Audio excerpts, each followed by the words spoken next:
Welcome to a brand new episode of Plead Your Case. I'm Ethan Spozarski, and it's a busy time for sports right now.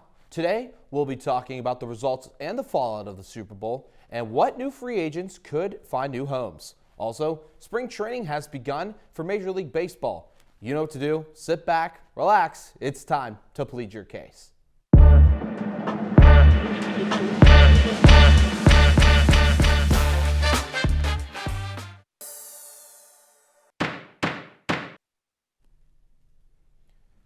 Back here on Plead Your Case, the Super Bowl is behind us, and it ended with the Kansas City Chiefs winning yet again. That gave Patrick Mahomes his third championship. With that, Mahomes now is at the same tier as Brady. Also, who might win it all next year? Now, it's time to introduce my panel. To my left, I have Meg Barry, and down there on the far end, Wyatt Clatterbaugh. Guys, thank you guys for coming on. The Super Bowl, without a doubt, is arguably, besides March Madness, the biggest topic here on the fourth floor of Buell. We take it all very seriously.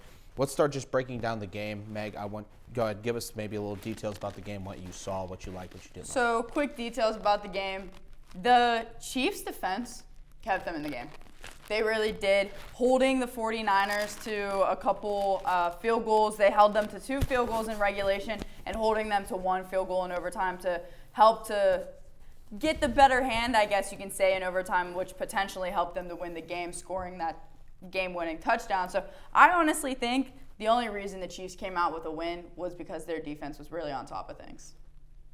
Yeah, I'll go off of what Meg said. I mean, their defense kind of won them the game. It was a very, very slow game to start off. I mean, I think it was 3-10 going into half or 10-7 going into half. So it was very slow, not many touchdowns scored. But like Meg said, I mean, the Chiefs' defense was just playing lights out the entire game. I held Christian McCaffrey to 1 touchdown, I think only like 88 yards. So, I mean, he didn't really do much. So, yeah, it kept George Kittle completely out of the game. I didn't hear his name once the entire game. So, yeah, their defense was definitely a big factor in them winning this game. Chiefs defense, 76 total tackles, 35 solos. Only 1 sack, however, on Brock Purdy. So the offensive line for the 49ers, definitely held its own in a sense. But you're completely right. Steve Spagnuolo, defensive coordinator for the Chiefs, earned himself a bonus if there ever was one to be given. Defensive coordinator, allowing 26 points per game, near the top of the NFL. He's a big blitz guy. You couldn't tell. Most important play of that entire Super Bowl, 3rd and 4, 2 minutes remaining, 4th quarter. 49ers needed a first down to convert. Could have taken out the game, let it all the way down. Instead, they get a big stop, push to overtime. That really did change everything for the game, for where it was heading. And Ethan, I think another piece of the game that is just baffling to my mind, how did the 49ers not know the new and updated overtime rules? Like, where have you been? Like, that was a huge topic at the end of the season last year and, like, progressing into the new season. Like, that is all they talked about for the entire month of February after the Super Bowl. So how do you as a head coach go into that game? You're winning the game the whole time. You have the upper hand. You go into overtime, and you don't know the rules. You're just putting your athletes and your team in a really bad position, and he honestly set them up for failure. I mean, something real quick. I think that also says something on the coaching staff, too. I mean, Kyle Shanahan, clearly they had a game plan that they were going to end it in regulation. Only one other Super Bowl has ever ended in overtime, and that was Super Bowl 51 with the Tom Brady comeback against Kyle Shanahan and the Atlanta Falcons as he was a coordinator there. So, granted, not a lot of Super Bowls have gone to overtime, and it doesn't show history, but you got to prepare for it, especially with a team who is so good under 5 minutes remaining in the 4th quarter, and that is Patrick Mahomes and the Kansas City Chiefs. Yeah, and to go off what Meg said, I mean, overtime, they should have known the rules. I don't agree with them taking the ball first. I get if you take the ball first, you have to score a touchdown, in my opinion. You can't go score a field goal because you know who's on the other side. Patrick Mahomes is on the other side. He's one of the most winningest quarterbacks besides Tom Brady in the NFL currently, and it was just a bad situation for him. I mean, Patrick Mahomes drove down, 3 seconds left on the clock. He knew what he was going to do, and we all know what he was going to do, and Chiefs came out with the victory. And it was the pure reason they took the ball first, because they thought, we'll score first, and then the game will be over. That's not what happened. I'm not a big fan of the overtime rules as it is. I am a firm believer in, maybe, I don't know where everyone else stands with this. I like the college football overtime rules. I think it should be implemented throughout the entire NFL. It keeps it consistent. There's not a lot of time, and it's just pure scoring. it also limits that time of questioning and everything. All reviews obviously coming from upstairs. So, it does change from the regular season to the postseason. I would like a permanent change completely, but that's a separate topic for a separate day. Nonetheless, I want to read off a few stats for you guys that stuck out to me, and one for each side. First of all, can anyone tell me the highest rated quarterback coming out of high school coming into this game today? Or in this Super Bowl? Coming out of high school in the Super Bowl, who is the highest rated quarterback? Juwan Jennings for the San Francisco 49ers was the highest rated quarterback coming out of high school. Brock Purdy nor Patrick Mahomes were the highest rated quarterbacks coming out of high school in the Super Bowl this year. That's a little fun fact for you. Here's another fun fact. Harrison Butker, arguably one of the best kickers in the Super Bowl physically ever. He's made 9 field goals.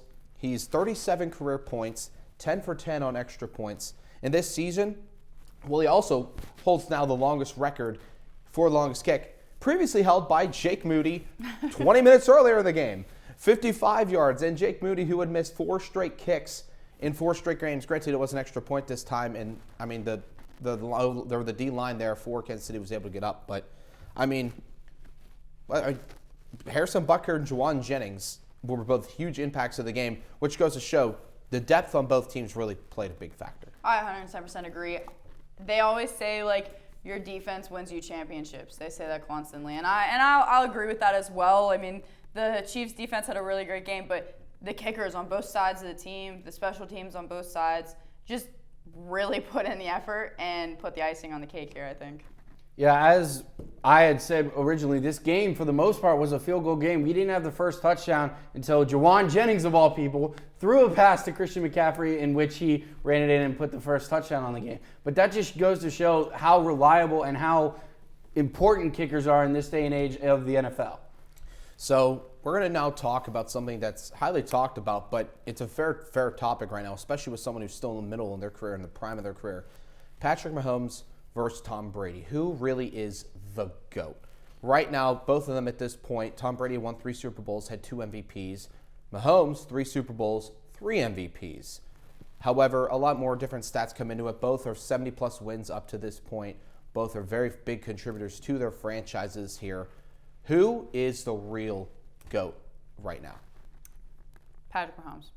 I was actually on this same exact episode this time last year after Patrick won his 2nd Super Bowl, and I said the same thing. I said Patrick Mahomes is up and coming, and he's the new Tom Brady of the league. Now, I think he's even better. Like you had already mentioned, Ethan, both 3 Super Bowls at the age of 28. Both Tom Brady and Patrick Mahomes, 3 Super Bowls. Tom Brady only had 2 MVPs for the Super Bowl. Patrick Mahomes has 3. NFL MVPs, Patrick Mahomes has 2. Tom Brady didn't have any by the age of 28. And on top of that, their wins balance out a little bit. Mahomes with 15 playoff wins, Brady with only 10. And Mahomes with 75 regular season wins and Brady with only 58. So really big difference there, as you see. And I just think Mahomes is up and coming. Yes, the Chiefs didn't have the best regular season games leading into the Super Bowl. If you ask me in early January who was going to the Super Bowl, I was not going to say them because they just did not play well. I didn't think they were doing well at all. And he just carried his team. And we've mentioned it before, anytime he gets the football, there's going to be a touchdown every single time, especially within those last 5 minutes of the game. I'm going to disagree with you, Meg. I think Tom Brady is still in his own category as the GOAT. The man has 7 Super Bowls. I know he won 6 with the Patriots, but then he went to Tampa. As we all know, first year in Tampa, wins his first Super Bowl. He has 5 total MVPs to his name, while Mahomes only has 3. I will say Mahomes does have more Super Bowl MVPs, but do I think Patrick Mahomes can get to Brady's level? Yes. He's very young. He's only 28, so he's still got a lot of career left, but I just don't think he's quite there yet. Brady kind of put himself in his own category, but I do think Mahomes is chasing after him, and I don't think it will be very long before Patrick Mahomes is in that category. But when you look at them at their careers at the same time when they're 28 years old, I just compared them. Patrick Mahomes is definitely surpassing Tom Brady. If you're comparing Tom Brady when he was 28 years old in the league and Patrick Mahomes when he was 28 years old in the league, he is well surpassed him with almost 20 more wins under his belt in just the regular season alone. So I just think right there, and with he's had 2 NFL MVPs. Not even just Super Bowl, like the entire league he's had 2. So I think that just pushes him so far ahead to be better than Brady. And I may be biased, but I'm just not a Tom Brady fan. Don't like the man at all. I don't like Tom Brady either. I completely despise him, but I do think Tom Brady is one of the better quarterbacks of all time. Like I said, do I think Mahomes will get there? Yes, I think he can pass him. In my opinion, I think he needs to win maybe 1, maybe 2 more league MVPs just to kind of balance it out, and maybe 2 more Super Bowls, and then I will solidify Mahomes as probably either number 1 or maybe just behind Tom Brady.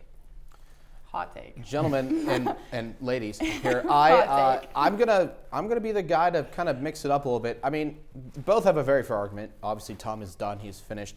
I don't know what you guys are on. I love Tom Brady. He could beat. I mean, he beat my team all the time. The Steelers. He owned them. But at the end of the day, this is out of pure football aspect and just what he was able to do.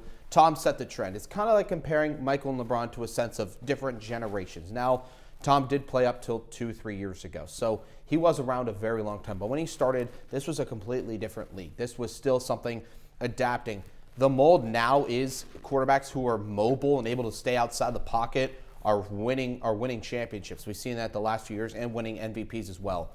I mean, again, only being in the league not as long as Tom yet, it's hard to compare. I feel like if it was at an equal sample size, I get a different answer for you. But to his own, I do think Patrick Mahomes has definitely he's becoming the GOAT over Brady right now. He's just surging through. He's changing how everything's played. He made the no-look pass really popular. Now, I'm sorry, but I mean, that's just incredible. Now, he also was able to be mobile, using different formations.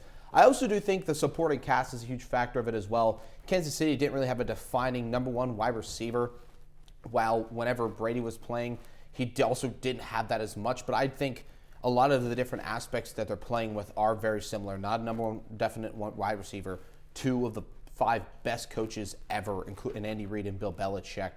I mean, I really do think just it's the type of game they're playing are completely different, so it's a little harder to compare them right now, especially not playing at the same time. The style of game is definitely different, but I think if you were to take away Tom Brady's O-lineman and that really strong core of an O-line that he had when he was in his first 2-3 years, he would not have been as successful as he was. Let me throw this out. Patrick Mahomes is 14-3 in the postseason. The 3 losses, 2 of them have been to Tom Brady. 1 has been to Joe Burrow. Brady beat Mahomes in Super Bowl 55, as we all know, 31-9. Buccaneers had one of the strongest defensive games I think I've ever seen in a Super Bowl, at least in this generation. I also believe he also beat him in the 2018 AFC Championship, and we all know how that Super Bowl went. One of the most boring Super Bowls. Patriots winning 13-3. I agree with what you said, Ethan, where they're both different. They both play different, and what the generation is. I just think Brady set the tone a little bit more, and Brady did things that we had never seen before. Is Patrick Mahomes doing the same thing? Yes, but I just think it's a little bit different, and that's the only reason I keep Tom Brady at the top. Well, on top of that, you just said that you agreed with Ethan about the different time periods that they competed in. So you have to understand that although it was different style of playing and they are being adapted into a different form of playing, especially with Mahomes like coming out of the pocket, like Ethan said. But when they played against each other, you also have to think like Mahomes was young. He was almost like in his rookie year, so he wasn't as nearly experienced as Tom Brady was at that time. So obviously Tom Brady is going to look like a better quarterback at that time. But when you break it all down and you look at Tom Brady when he was 28 and Patrick Mahomes when he was 28, I just can't agree with you because with the numbers, with the stats, Mahomes is the better player. I'm going to have to cut you guys off there, but very good first segment, guys. However, we are going to take a quick break, step aside, but when we come back from the other side of this PSA, we're going to look into what happens after the Super Bowl, the offseason, free agency, look into some players, where they're going, potentially what they could be doing here. Don't go anywhere. You're watching Plead Your Case. Pop culture is everywhere, and if you want to stay on top of it all, look no further than WCTV's very own Nerd Alert, your one-stop shop for everything pop culture. Join us as we talk about the hot new movies, TV shows, video games, celebrities, and everything in between. With a wide variety of topics, an enthusiastic cast, and unlimited talent, there's no place on WCTV quite like Nerd Alert.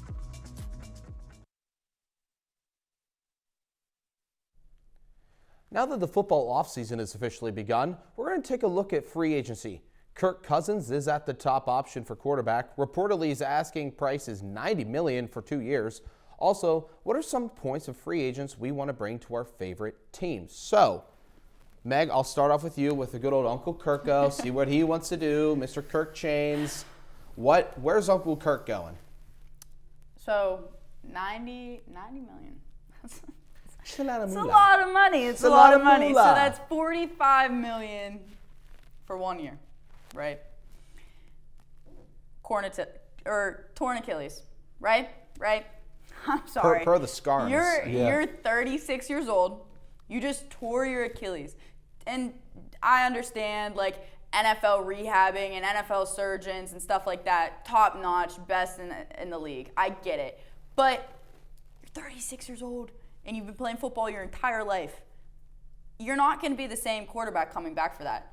And I'm sorry, he's not worth $90 million for 2 years. And I understand he's top at the list because he has experience under his belt, and he isn't a horrible quarterback when he's given like the good people around him and stuff like that. But I can't fathom that idea that he thinks he's worth that much money. I just can't wrap my brain around it.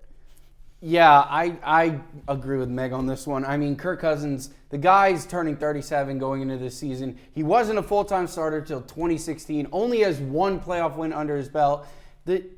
I get 2 years. 2 years, perfectly fine for a quarterback his age.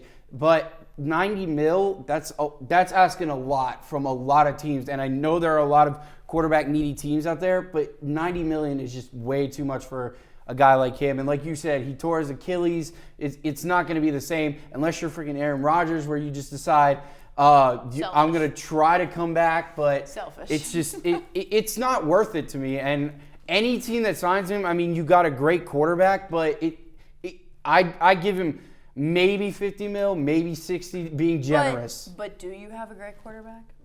You just said it. He only has one playoff win. Did I hear that right? 50, 60 mil? Ladies and gentlemen, who can tell me who the highest paid quarterback this year is going to be? Dak Prescott. Yeah. Granted, now that's not a good starting point for Kirko, because let's be real. Dak Prescott is not the best quarterback in the NFL.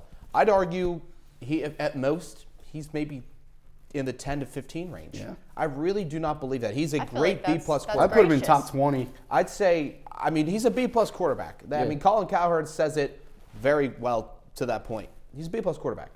I really don't get it. Again, 2 years, like Wyatt just mentioned, makes sense. It's usually what some quarterbacks, especially when they get up there in age, are worth and what they're doing right now. But, first of all, the fact that the NFL pays people $90 million to play football is insane. I wish someone would pay me $90 million for 2 years to do something. Yeah, but I don't see that as an option. So, but back to the point here. That price is outrageous. Let's be honest. There are maybe 6 quarterbacks in this league, naming offhand just a random number, that probably could fit the mold, that are worth 2 years, $90 million.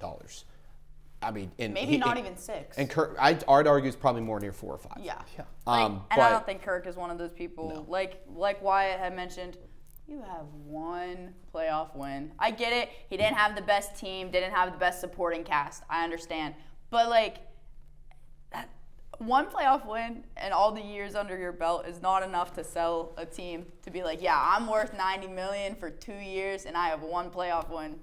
That's it. Well, you know what makes me laugh is I saw a stat on Instagram last night. It actually made me laugh. I was laying in my bed scrolling through Instagram. No quarterback who has lost to Kirk Cousins in the regular season has ever gone to win the Super Bowl. Which is actually funny because Brock Purdy lost to Kirk Cousins this year. 22-17, somewhere in that range. And he lost the Super Bowl. I thought that was a quick stat. However, there are 703 free agents right now in the NFL. Now, of course, as much as I would love to sit here and talk about almost every single one of those players and how good they are, we unfortunately do not have that time, limit. However, some other key names from you guys. Who are some of those other key names that you think are some of the big free agents of the 703 that I just mentioned? Some of the people that I would love to see, especially for the Steelers, being a Steelers fan's hard. It's so hard. Like, realistically, we need a new quarterback. I'm sorry. To any of the people out there that think Kenny can produce anything for our offense, no. Kenny Pickett's got to go. I'm sorry. Like, I think they'll give him a second chance this year, or third chance, and let him try to develop something, but I just don't see much of a future in Kenny Pickett. So we do need a quarterback, but knowing Mike Tomlin, knowing how he operates, it's not going to happen. He's not going to bring a quarterback in. So I think where we need to fix things and to even give Kenny a chance to produce something is our linemen and our linebackers, and especially the defensive side with our cornerbacks and things of that nature, because we can't ride on TJ Watt forever. We can't. And a big name that sticks out to me. He's a glorious human being. He is. He's a great athlete. Who was snubbed. I'll agree. He I was. agree. Yeah, I completely agree From with advanced statistics, but let's stay on topic. Never ignore that tangent there. But the Ravens linebacker, Patrick Queen, if you add him to the mix of what the Steelers already have, it's really going to help us. He has tons of experience under his belt from coming in from a great program to college, and he's young. He's young, which is what we need, because the better players that we have on the team for the Steelers are old for football. So if you get the younger kids and you start stacking up their experience and building a strong foundation, I'm not saying the Steelers will have a successful season this year, but maybe in the next 2 or 3, and you build that foundation, maybe something good could happen there. But then again, I have little hope with Mike Tomlin. So Yeah, and as you mentioned, there, like Ethan said, there are a lot of free agents this year. Some of them include Chris Jones, as we said, Kirk Cousins, T. Higgins, Brian Burns, Justin Metabike, Mike Evans, Christian Wilkins, Jalen Johnson, Josh Allen. The list goes on. But for my Commanders, and oh God, I don't even want to start with my Commanders with how bad they are. But one player that I think would be really good with it is Brian Burns. He had 50 combined tackles, 18 assisted tackles, 8 sacks this year, and 0 interceptions. You put a guy in that defensive system with what Dan Quinn's already done with the Cowboys for the past 3 seasons, I think it's going to be a really disgusting defense this year for the Commanders. I mean, as a fellow Steelers fan myself, there come times where I question my faith. And Kenny Pickett is not the answer, as much as I love to say it. Would I love Seven to come back out of retirement and just absolutely come back and help this team? I would love nothing more. Unfortunately, that is not an option. So I think Steelers right now, Kenny has a 4-year contract with a 5th-year option. They're obviously not going to give up on him yet. He's only in his 3rd year. They're cleaning out the quarterback room. I would get a veteran quarterback, mainly for experience and wisdom, have Kenny, and I would draft a quarterback. I would draft another quarterback. That's what I do. The other 2 spots that are the biggest weak points in this team are linebacker and secondary. Yep. If the Steelers, who are favorited to trade for Justin Fields, do not get Justin Fields with that first-round pick, I'm going corner or safety. I really think that's a big point because there's no linebackers in this upcoming draft class. I would love to see us make a move. If Patrick Queen was on the Pittsburgh Steelers, I would buy a crown and a bunch of gold because I'm behind it. Give me the Queen all the way. I mean, Chris Jones, Danielle Hunter, Leonard Williams, some other guys, D linemen, Chase Young on the defensive end are definitely up there to be, picked up or be available for, and I'd love nothing more. But being a realist, being an understanding that there are some things that just can't happen. Chris Jones probably is going to re-sign with the Chiefs. He was on a franchise tag last year. They couldn't get something done. He's probably going to go back there this year. Danielle Hunter and Chase Young, I really do believe they might actually move somewhere else. Chase Young had not an overwhelming amount of success for the 49ers, but it possibly could go back. I would love nothing more. But I think both of you listed off pretty fair options. Again, this starts everything. Russell Wilson is going to be released here soon by the date, so the Broncos don't have to pay him an extra $30 million. So that'll be up there. Not saying the Steelers should do it, but just letting everybody know. Please do not do that. But we got a lot of time. We got about 200 plus days until the NFL comes back in our televisions. Please come back soon. But that is going to wrap up here our second segment. When we come back, we're heading out to the Diamond. We're going to step onto the mound, talk a little spring training, MLB free agency as well, and talk maybe a few teams that could be hot coming into this new season. Stay there. You're watching Plead Your Case. 4, 3, 2, 1. Hi, I'm Michael McKenzie, and welcome back to Plead Your Case. Plead Your Case, Waynesburg University's only national sports debate show. And you see what it said? This is 83 and 104. If you're a sports fan, this is the show for you. Each week, we cover the most relevant news and hear arguments from all angles. Tom Brady recently went on the air and said, "I believe there's a lot of mediocrity in today's NFL." There's all the hot takes you could ask for. Mike Tomlin is the most mediocre head coach of all time. And fiery back and forths. No, listen, Bowtie. It's like Foursquare. Have you ever played Foursquare? No, you were too old to play Foursquare. So whether it's on camera or behind the scenes, sit back, relax. It's time. So plead your case. Back here on the final segment of today's episode, MLB Spring Training is underway, and there were plenty of notable moves. Who were the best? We're also going to go into our takes on the National League and American League favorites. So far, a lot of moves. The biggest thing that I noted so far in NFL free agency is the not move. NL Cy Young winner, Blake Snell, still not on a team, has not re-signed with the Padres or anybody yet, has had the best ERA in baseball for the last 2 years, not signed. Wyatt, what do you think about that? What are some other guys that haven't been signed yet, or maybe that have been signed that you liked? Yeah, it makes no sense to me why Blake Snell has not been signed. Like you said, the guy's led with ERA for the past 2 seasons. A lot of people have been speculating he's going to go to Seattle and play for the Mariners, but I don't know. It shocks me how he's not there. Some of the big signings I liked, obviously we know Shohei Ohtani, the 10-year, $700 million deal with the Dodgers, that was big. And then just recently, Jorge Soler signing a 3-year contract with the Giants, $42 million with $9 million in incentives. That was big. But some free agents that I also look at, Matt Chapman, the third baseman for the Blue Jays, has not been signed yet. A power bat in the lineup. Yeah. Also, Tim Anderson, another big one. A lot of these guys can make plays and can be very reliable people for your team, and I just don't understand why they haven't been signed yet. Listen, as a Pirates fan, let's sign some pitchers. Let's get that bullpen stacked. Like, come on, please. I'm begging. But I agree. Like, there's been a lot of players it's shocking to me that people haven't signed somewhere yet. And the big one that's been like a little interesting to me is Cody Bellinger. Obviously, he started off with the Dodgers, had a great career there, and then was traded to the Cubs, and that's who released him this year. And before the Cubs, Dodgers paid well. Said that before. But he once paid more than they're willing to pay him, and that's why he had to leave the Cubs. But he had a major drop-off in his batting average this year, which is just not like him. Only 26 runs on the season, or 26 home runs on the season. Again, not like Cody Bellinger. And I'm not trying to diss any associations here or any clubs, but what happened in that transition? What happened going from the Dodgers to the Cubs? What happened? Because he was a star player at the Dodgers and then went to the Cubs and it just... I wonder what it's like to go from L.A., Hollywood, all the fancy and glamour, to Chicago, where you have the oldest ballpark in like America. Yeah. I mean, I'm sure that's definitely an adjustment. I mean, going from L.A. to Chicago, but I mean, everything opens up a lot of doors here, opens up a lot of opportunities, and I think it all is going to fall into place.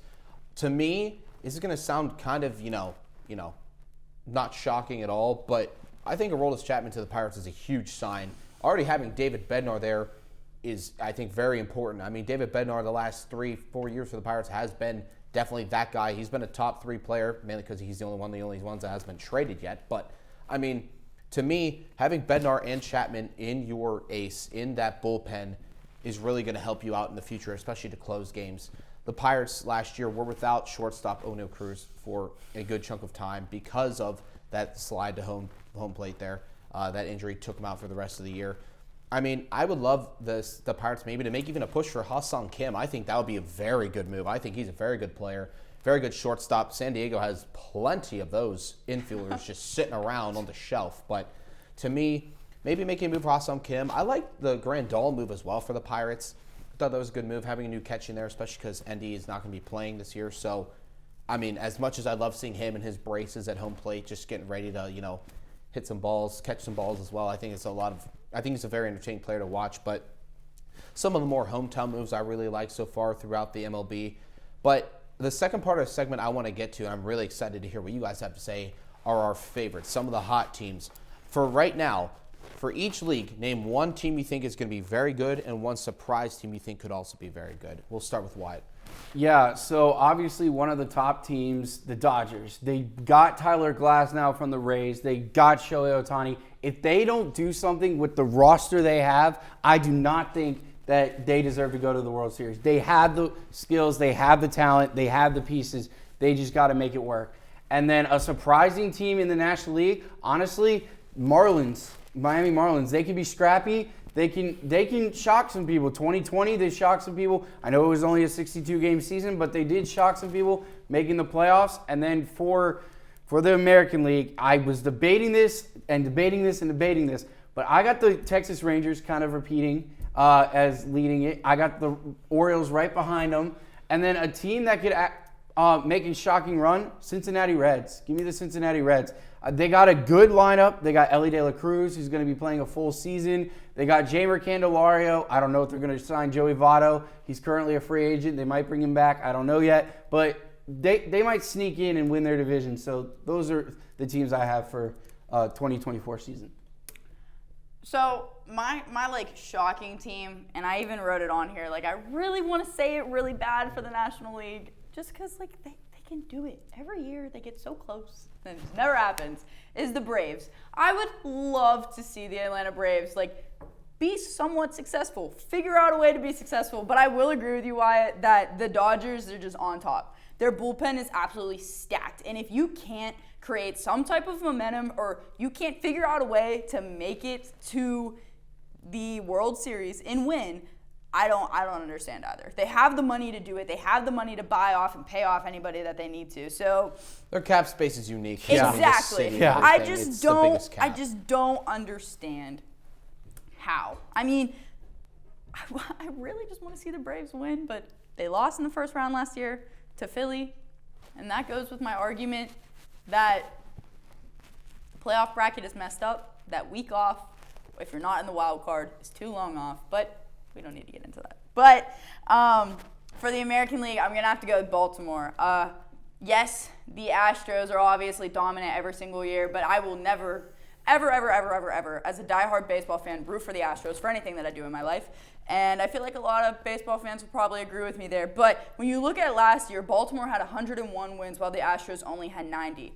Where Baltimore falls off here is they struggle heavily in the offseason. I don't know what the transition is. I don't know why they can't continue pushing into the postseason and doing well, but every single time they get swept. And that's what happened this past year. They got swept by the Rangers and lost in the first round, which again adds to my argument that there should not be that much time off in between the wild cards and first round, but we don't have to get into that. So I will argue that the format needs to be a little changed there, but it's baseball. It's an original sport. The chances that that's going to change are very, very limited, and I'm honestly delusional for thinking that they will change. But I really do have high hopes in Baltimore this year, and I think they can do some really great things. I think being a Pittsburgh fan in general allows a room for a lot of delusion.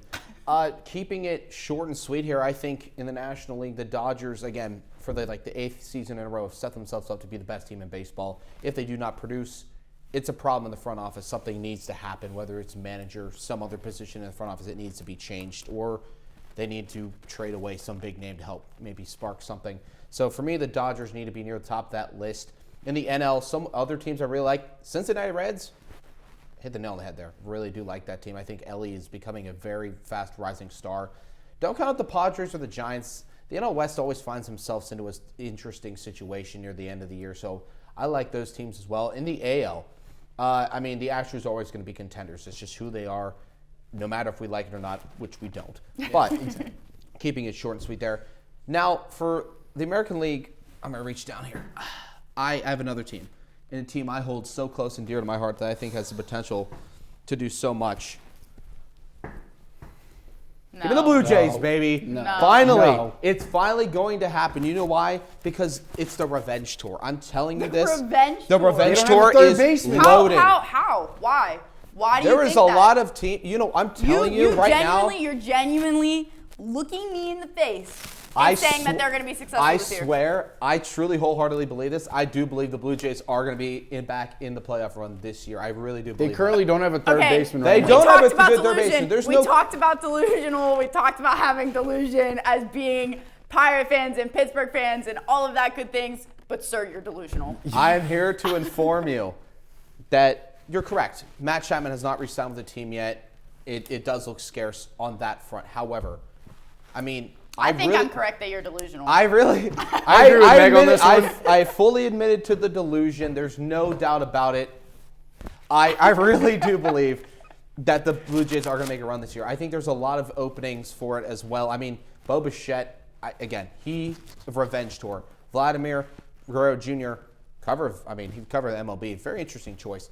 I mean, he was very good. Not the best, but he was very good last year. I think he can continue to get better.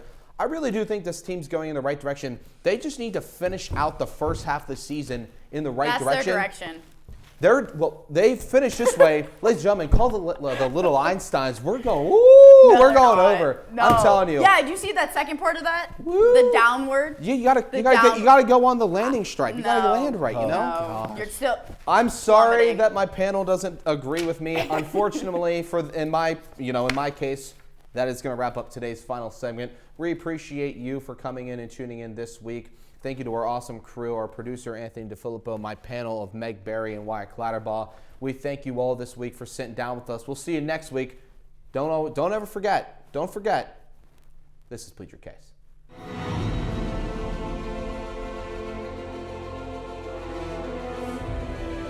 This has been a production of Waynesburg Community Television.